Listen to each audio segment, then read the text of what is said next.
প্রিয় দর্শক, সাজ্জাদ কাদিরের প্রীতি এবং শুভেচ্ছা নিন। এই মুহূর্তে আপনাদের সামনে কথা বলতে এসেছি।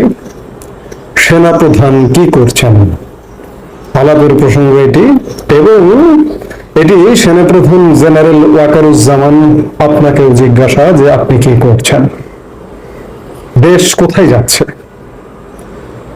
একটি সরকারের অবসান হয়েছে, দীর্ঘ 15.5 বছরের সরকারের অবসান হয়ে একটি সরকার এসছে, এবং এই সরকারটি আসবার পেছনে সেনাবাহিনীর একটা ভূমিকা আছে। এবং ভূমিকার প্রেক্ষিতে 5 অগস্ট 2024 সেনাপ্রধান জেনারেল ওয়াকারুজ্জামান বলেছিলেন যে সেই অবস্থায় অচল অবস্থা ছিল, রাস্তায় আন্দোলন ছিল, তার প্রেক্ষিতে আপনি দায়িত্ব নিয়েছেন।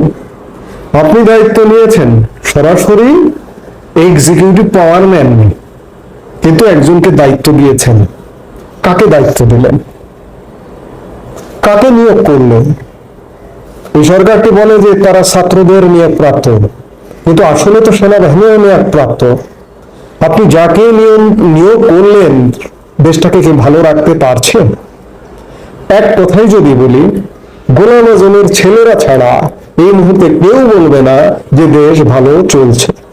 আমিও বাংলাদেশের একজন সাধারণ নাগরিক হিসেবে বলতে চাই দেশ ভালো চলছে না, দেশ ভালো নেই।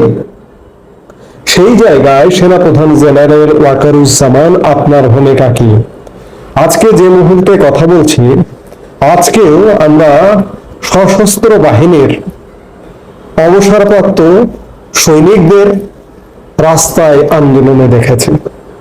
54 বছরের ইতিহাসে সেনাবাহিনীকে রাস্তায় নামতে দেখেনি, অধিকার আদায়ের জন্য রাস্তায় নামতে দেখেনি।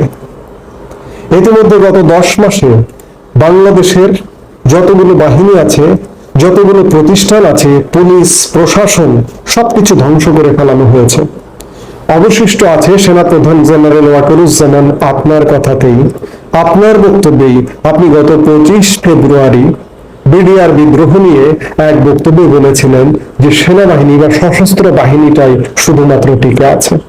কিন্তু আমরা স্বীকার করি যে সশস্ত্র বাহিনী এখনো পর্যন্ত টিকে আছে, কিন্তু যে পরিস্থিতি চলছে তাতে সশস্ত্র বাহিনী আর টিকে থাকবে না। সশস্ত্র বাহিনীকে ধ্বংস করবার, নষ্ট করবার সকল ষড়যন্ত্র জারি আছে। সেনাবাহিনী বা ক্যান্টনমেন্ট এলাকায় সভা সমাবেশ নিষিদ্ধ করতে হলো কেন? সেনাবাহিনী নিয়ে ষড়যন্ত্র চলছে, আপনাকে নিয়ে ষড়যন্ত্র চলছে। এই ষড়যন্ত্র তো আপনাকেই রুখে দিতে হবে। আজকে দেশ নিয়ে ষড়যন্ত্র চলছে, আজকে আমার বন্দর নিয়ে ষড়যন্ত্র চলছে, আমার এখানে বিদেশি ঘাঁটি নিয়ে ষড়যন্ত্র চলছে, আমার পাশের দেশের সাথে প্রক্সি যুদ্ধ নিয়ে ষড়যন্ত্র চলছে। আবার এক শ্রেণীর প্রগতিবাদী লোক এই ষড়যন্ত্রে আগুনে তুষ ছিটাচ্ছেন, এমনকি আওয়ামী লীগের লোকজনও তুষ ছিটাচ্ছেন যে সেনাপ্রধান জেনারেল ওয়াকারুজ্জামানকে চায় না। আওয়ামী লীগের লোক বলুন আর সাধারণ মানুষ বলুন, যারা দেশ বিরোধী বসে আছে, যারা দেশদ্রোহী বসে আছে, জেনারেল ওয়াকারুজ্জামানের অপসারণ চাইবেন না। অপসারণ চান ওই ধরনের ষড়যন্ত্রকারীদের। বিদেশি নাগরিক বাংলাদেশের নীতি নির্ধারণী জায়গায় পর্যন্ত বসে আছে, এমনকি নিরাপত্তা সংক্রান্ত বিষয়ে দায়িত্ব প্রাপ্ত হয়ে আছে। নিরাপত্তার ন সম্পর্কে যার ধারণা নেই, সিকিউরিটির এস সম্পর্কে যার ধারণা নেই, এমন লোক খলিলুর রহমান, তাকে জাতীয় নিরাপত্তা উপদেষ্টা করা হয়েছে। যে পদ বাংলাদেশের ইতিহাসে কখনো ছিল না, একটা পদ সৃষ্টি করা হয়েছে। এটি কে করেছেন? ডক্টর মোহাম্মদ ইউনূস। আপনারা চান ডক্টর মোহাম্মদ ইউনূসের অপসারণ, খলিলুর রহমানের অপসারণ চান, এবং এরকম আরো যেসব বিদেশি নাগরিক দাপিয়ে বেড়াচ্ছে, লাফিয়ে বেড়াচ্ছে অসংখ্য এই সরকারের সাথে, যারা এই দেশের সাথে যাদের কোনো সম্পর্ক নেই, তারা বিদেশে থাকেন, বিদেশে খান, বিদেশে বসবাস করেন, আজকে সুযোগে এ দেশে এসে দাপিয়ে বেড়াচ্ছেন, লাফিয়ে বেড়াচ্ছেন। এজেন্ডা বাস্তবায়ন হলে আবার তারা বিদেশে চলে যাবেন। আপনারা আজকে তাদের অপসারণ চান। আর একই সাথে সেনাপ্রধান জেনারেল ওয়াকারুজ্জামান আপনাকে বলবো যে আপনি কি করছেন? আপনি দেশের দায়িত্ব নিয়ে দেশটাকে বাঁচান। দেশের মানুষ একটা বড় অংশ কিন্তু চাইছে আপনিই পারেন দেশকে বাঁচাতে, আপনাকেই বাঁচাতে হবে, আপনাকেই হাল ধরতে হবে। যদিও সেনা শাসন পৃথিবীর ইতিহাসে কোনো জায়গায় কোনো কল্যাণকর কিছু বয়ে আনেনি।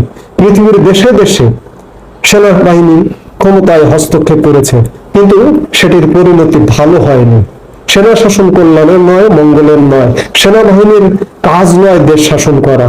কিন্তু আজকে দেশের যে ক্রান্তিকাল, এই ক্রান্তিকাল থেকে ওভারকাম হতে হলে অন্ততপক্ষে ডক্টর মোহাম্মদ ইউনূস সরকারের অবসান হতে হবে।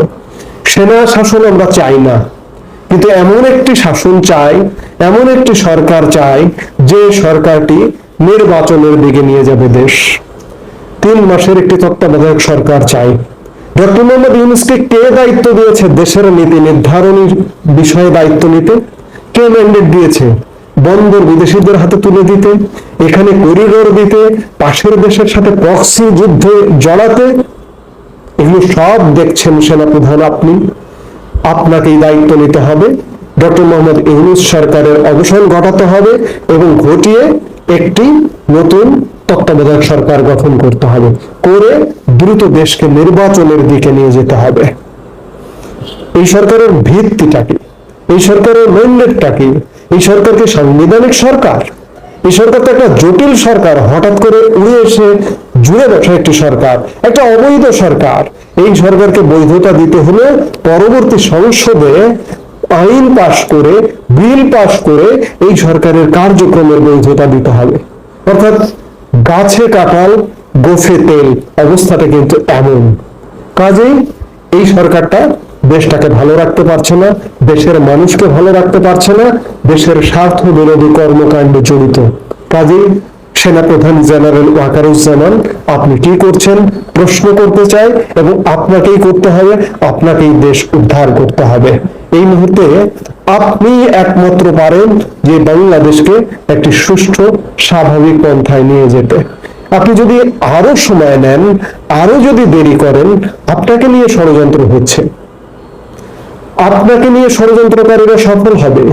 সেনাবাহিনীকে নিয়ে ষড়যন্ত্র হচ্ছে, সেনাবাহিনীকে নিয়ে ষড়যন্ত্রকারীরা সফল হবে। আমরা চাইব নিশ্চয়ই কুচক্রীদের সফল হতে আপনি দেবেন না, সেই প্রত্যাশা আপনার কাছে রইল। এই মুহূর্তে এ পর্যন্ত। সবাই ভালো থাকুন, সুস্থ থাকুন।